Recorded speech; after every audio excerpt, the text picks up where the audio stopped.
Salam sejahtera dan salam Sarawakku sayang. Buletin UKAS edisi petang 27 September 2020 bersama saya Janet Bennett. Tumpuan berita, penduduk Luban Ulu di Betong kini boleh menikmati perkhidmatan internet yang lebih pantas dan stabil. Ketua Menteri Sarawak Datuk Patinggi Dr. Abang Abdul Rahman Zohari Tun Datuk Abang Openg berkata, dengan adanya penambahbaikan liputan internet itu, ia akan memberi manfaat kepada ekonomi tempatan. Malah menurutnya, inisiatif tersebut juga akan memacu perniagaan atas talian. Jadi hari itu kita lancarkan perkhidmatan telekomunikasi dengan menggunakan 4G, 3G dan 4G untuk kawasan ini supaya rakyat dapat berhubung di antara satu sama lain. Termasuklah dari sudut perniagaan kita. Saya mengucap tahniahlah kepada mereka yang terbabit dalam Menara Tok, termasuklah kontraktornya yang dapat deliver on time. Thank you very much. That will definitely dapat meneruskan usaha kita membangunkan kawasan bahagian Betong.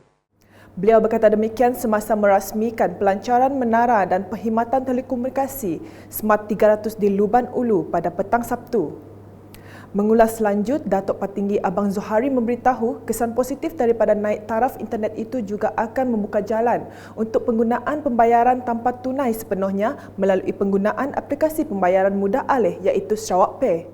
Disebabkan oleh cara komunikasi itu adalah cara baru dengan menggunakan device ataupun alat-alat seperti handphone, maka mau kita terpaksa tingkatkan konektiviti, cara berhubungan di antara satu sama lain. Orang jual beli itu akan menggunakan alat-alat e-commerce, iaitu cara berdagang menggunakan digital. Kita boleh bayar dengan menggunakan Sarawak Pay, kata orang putih mobile payment. Laporan seterusnya, masyarakat di Parlimen Batang Sadong perlu mengambil inisiatif dalam mempromosikan kepelbagaian keunikan yang terdapat di kawasan masing-masing. Menteri Pelancongan Seni dan Budaya merangkap Ahli Parlimen Batang Sadong, Datuk Seri Nancy Sukri berkata, kementeriannya menyarankan agar masyarakat setempat memainkan peranan untuk mempromosikan produk-produk seperti makanan, kebudayaan dan tempat-tempat menarik yang boleh dilawati bagi menarik kedatangan pelancong. Jadi sebabnya saya menyarankan agar kita sama-sama memainkan peranan untuk mempromosikan produk-produk kita seperti makanan, seperti makanan tradisi dan kebudayaan kita dan tempat-tempat yang boleh kita pergi. Sebelum itu saya telah pergi ke beberapa tempat di kawasan kita khasnya untuk mempromosikan tempat tersebut. Terutama sekali kita ada Gunung Beli untuk kita menarik minat penduduk pelancong dari luar daripada Singapura untuk datang ke Gunung Bili, ke tempat-tempat yang lain yang kita ada di kawasan kita. Beliau berkata demikian pada majlis penyerahan cek masjid dan surau dan simbolik sumbangan Al-Quran di Kampung Kelakar, Simunjan pada Sabtu. Dalam majlis berkenaan, beliau telah menyerahkan sumbangan sebanyak 72 naskah Al-Quran daripada kumpulan Karang Kraft masing-masing 9 buah masjid dan surau di Simunjan.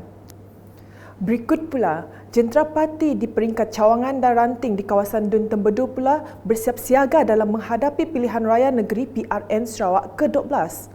Menteri Pendidikan Sains dan Penyelidikan Teknologi Sarawak, Datuk Seri Michael Manyim Jawong memberitahu, kawasan Bidayuh khususnya telah memperuntukkan 8 kawasan Dun dan ia adalah kubu kuat kepada Gabungan Parti Sarawak, GPS.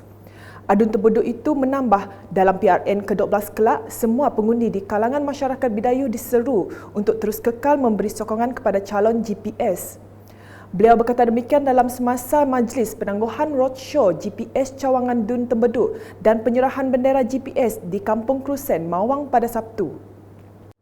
Manakala di Simunjan, Pusat Khidmat Wakil Rakyatnya merancang permohonan bagi pembinaan 12 menara komunikasi untuk mengatasi masalah talian internet yang kurang memuaskan di kawasan berkenaan.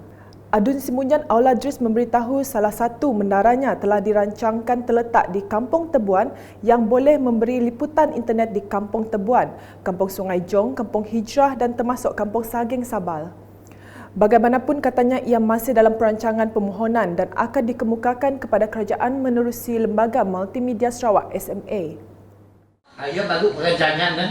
Jangan kita kelak madas saya berbulat semula. Baru perancangan. Kita di Semunjan tu ada memohon di N25 lah. Kita mohon sebanyak 12 Sigit Tower. Antara tower Sigit Tower dengan Sigit Tower perhubungannya dalam 10 km. Dalam 10 km. 4G dalam 3 ke 4 km. Lagi 3G memang selepasnya lah, memang ada.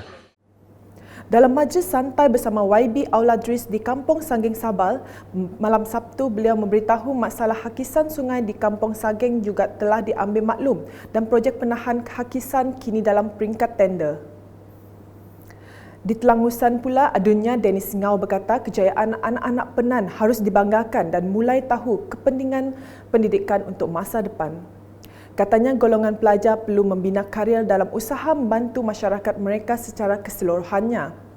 Beliau berkata demikian semasa berucap dalam Majlis Penyampaian Bantuan Pendidikan Peltipun 2020 di Pusat Khidmat Dun Telangusan, Miri pada Sabtu.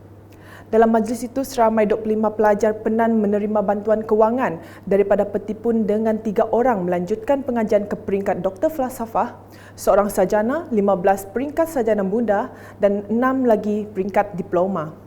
Sekian Buletin UKAS edisi petang bersama saya Jana Bennett dan kru penerbitan. Ikuti berita selanjutnya pada edisi malam. Dapatkan berita-berita terkini Sarawak setiap hari di Facebook, Instagram, Twitter dan aplikasi Telegram Buletin UKAS serta UKAS Channel di YouTube. Salam UKAS.